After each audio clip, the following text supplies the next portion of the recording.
He showed his boarding pass, his bank charge, and his company ID, yet they still dragged him out of first class 40 minutes after Marcus Whitfield showed them a valid boarding pass, a matching bank charge, and an executive badge bearing his own face. He was sitting in an airport security room with steel cuffs around his wrists. The officer who had put him there still insisted the badge was fake. What no one in that room understood yet was that Marcus had founded the airline whose name was printed across it. 45 minutes earlier, Marcus had settled into seat 2 Alpha with the quiet ease of a man who had flown the route more times than he could count. He wore a plain gray sweatshirt, faded jeans, and sneakers that had seen better years. A worn leather satchel sat at his feet, holding a paperback novel, a phone charger, a bottle of his mother's blood pressure medication, and a birthday card he had written for her the night before in careful handwriting. He was 54 years old, and he was flying to see the woman who had raised him alone in a 2-bedroom apartment outside Denbury. Around him, the premium cabin of Meridian Sky Flight 482 hummed with its usual rituals. Flight attendants moved down the aisle with trays of orange juice and champagne. Overhead bins clicked shut one by one. A businessman 2 rows ahead laughed loudly into his phone about a merger. A woman in a cashmere coat scrolled through her tablet without looking up. No one asked either of them for anything beyond a quick glance at their boarding passes. Then a gate agent named Denise Colton stepped through the curtains separating the cabins and scanned the rows until her eyes settled on Marcus. Her shift supervisor had reminded the gate staff that morning to watch for passengers who looked out of place in the forward cabin. No one had defined what out of place meant. No one had challenged the phrase either. "Sir, can I see your boarding pass again?" Denise asked, her voice pitched somewhere between polite and uncertain. Marcus had already had his pass scanned at the jet bridge. The screen had turned green. The chime had sounded. Everything had cleared. He handed it to her without complaint. She studied it longer than the moment required, then glanced toward the galley, as if checking whether anyone was watching her decide. "This cabin is reserved for premium passengers," she said. "I'm aware," Marcus replied quietly.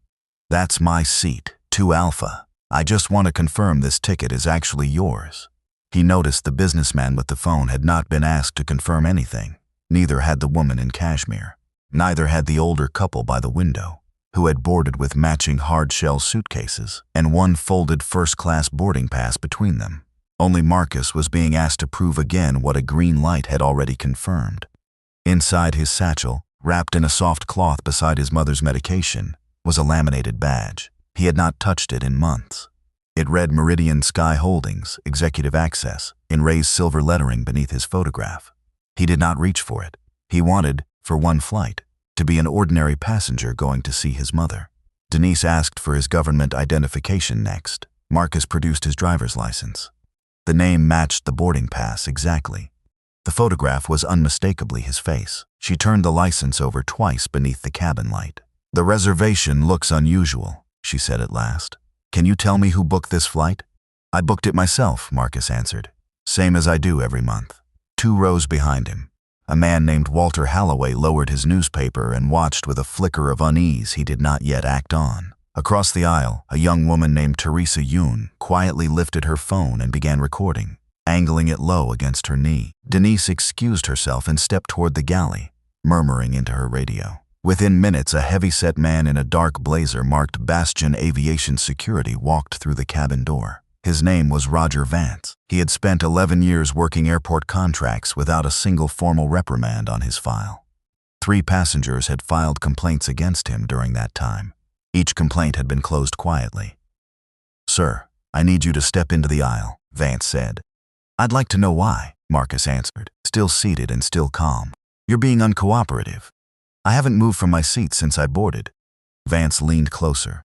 "How does a man like you afford a seat like this?" The question hung in the recycled cabin air. Marcus looked at him for a long moment. No passenger should have to open a banking application to prove he belonged in a seat he had already paid for. But Marcus wanted to reach his mother before dark. He unlocked his phone and pulled up the charge. $612.40. Meridian Sky. Dated the previous day. The card ended in the same 4 digits printed on the physical card in his wallet. Vance looked at the screen long enough for something in his face to almost change. Then he looked away. "That doesn't tell me anything," he said. "It tells you I paid for this seat. I need to see what's in your bag. I don't consent to a search, Marcus said evenly. That bag already cleared security screening at the checkpoint. Vance reached for it anyway. He unzipped the satchel in full view of the cabin and began removing Marcus's belongings one by one. The paperback novel, the phone charger coiled in a rubber band, the bottle of his mother's medication with the label facing outward, then the handwritten birthday card. Happy 79th, Mama. Love always, Marcus. The card slipped from Vance's hand and landed face down on the carpet beside the aisle. Finally, Vance's fingers closed around the laminated badge. He turned it over. He studied the photograph. He studied Marcus's face. Then he studied the photograph again. His thumb stopped on the raised silver letters. For 1 second, he appeared to understand exactly what he was holding. Then he set his jaw. This is fake, he said. It's not, Marcus replied. Executive access isn't something people just carry around. Call the number printed on the back. Vance did not call the number. Instead, he unclipped a set of handcuffs from his belt. Priya Nandan, a flight attendant who had watched the exchange from the galley doorway, stepped forward. He hasn't done anything, she said. His pass scanned green. He's been calm this entire time. Get back to your station, Vance told her, or I'll speak with your supervisor about interference. Priya looked down at the name tag pinned to her blazer. Then she looked back at Marcus. She stepped into the galley without another word. The cuffs closed around Marcus's wrists as he rose from seat 2 Alpha.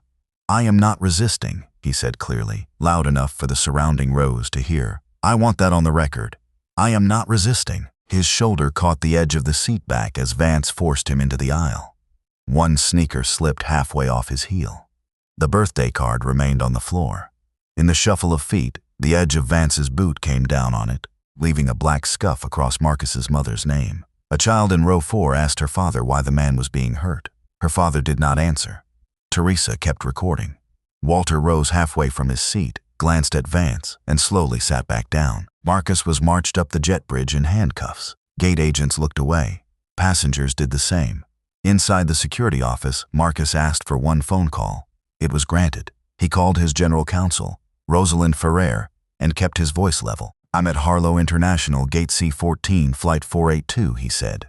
I've been detained and handcuffed by Bastion Aviation Security. Officer Roger Vance. I need someone here immediately, and I need every camera, radio log, and gate scan connected to this flight preserved before anyone touches them. He did not raise his voice. 40 minutes later, the door opened. Meridian Sky's chief operating officer, David Achibi, entered with 2 members of the corporate legal team. Take those cuffs off him, Abi said. Now, and lock down every recording from this gate and cabin before anyone goes home tonight. Vance hesitated. Then he unlocked the cuffs himself. Marcus rubbed his wrists once and said nothing. Achibi stepped closer. Sir, I am so sorry, he said. We're going to establish exactly what happened here. Denise stood in the doorway with her arms crossed. Watching Achibi's face, she finally seemed to understand that something larger than a ticket dispute had taken place. Achibi turned toward Vance and Denise. Do you know who you had in handcuffs? He asked quietly. Neither answered. This is Marcus Whitfield, founder and chairman of Meridian Sky Holdings. He appointed the board that approved your contract. The badge had been real the entire time. The photograph had matched. The boarding pass had scanned green. The bank charge had matched the ticket. None of it had mattered until a title was attached to Marcus's name. Marcus picked the birthday card up from the floor himself and smoothed the scuffed corner with his thumb. The problem was never that you detained the chairman, he said. The problem is that you were prepared to do this to anyone who looked like me and didn't have a company behind him. He did not raise his voice. He did not need to. The next morning, before any statement was released, and before any camera crew arrived, Marcus drove to his mother's apartment outside Denbury. He was 1 day later than he had promised. She opened the door and looked first at the faint red marks still visible around his wrists. What happened to you? She asked. Marcus handed her the birthday card instead of answering. The black scuff remained across her name. She turned the card over in her hands and ran her thumb along the mark. You came, she said at last, stepping aside to let him in. That's what matters. Marcus did not tell her everything that morning. He told her enough. In the days that followed, he ordered a focused investigation. Boarding was paused on the remaining flights using Bastion Aviation Security at Harlow International. until the recordings, radio logs, and written reports had been secured. Marcus refused calls for a dramatic shutdown of the airline. "This isn't about spectacle," he told reporters. "It's about evidence." The evidence showed that Vance's report was false. He claimed Marcus had refused to provide proof of purchase. The bank charge on Marcus's phone showed otherwise. He claimed the executive credential had never been produced.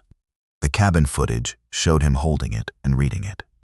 He claimed the flight crew had requested Marcus's removal. Priya's handwritten notes showed that she had challenged the decision and been threatened for doing so.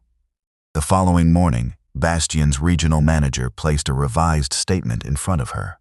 Priya refused to sign it. She gave the investigators her original notes instead. The audit did not stop with Flight 482.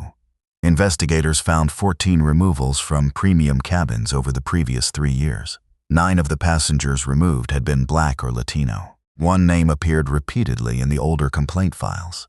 Dr. Elaine Foster had been removed from business class 2 years earlier, after a gate agent questioned how she had afforded the upgrade. She had shown her boarding pass, her hospital credentials, and her payment confirmation. Her complaint had been closed within a week as a misunderstanding. When Meridian Sky reopened the case and called her, she was silent for several seconds.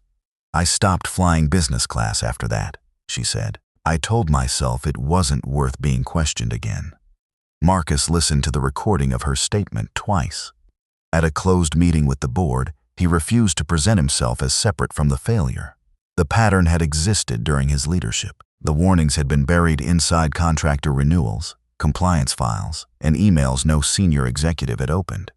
"I built a system that let this happen to people who couldn't call me," Marcus told the board. "That's on me as much as anyone." Roger Vance was suspended and later terminated. Prosecutors pursued charges connected to the unlawful search and the false statements in his report. Denise was placed on leave and underwent a formal disciplinary review. She kept her job only after giving a complete account of the radio instructions she had received and the choices she had made afterward. Bastion's contract with Meridian Sky was terminated. Dr. Foster received a formal apology, compensation, and an invitation to review the airline's new passenger protections. Meridian Sky adopted a passenger bill of rights.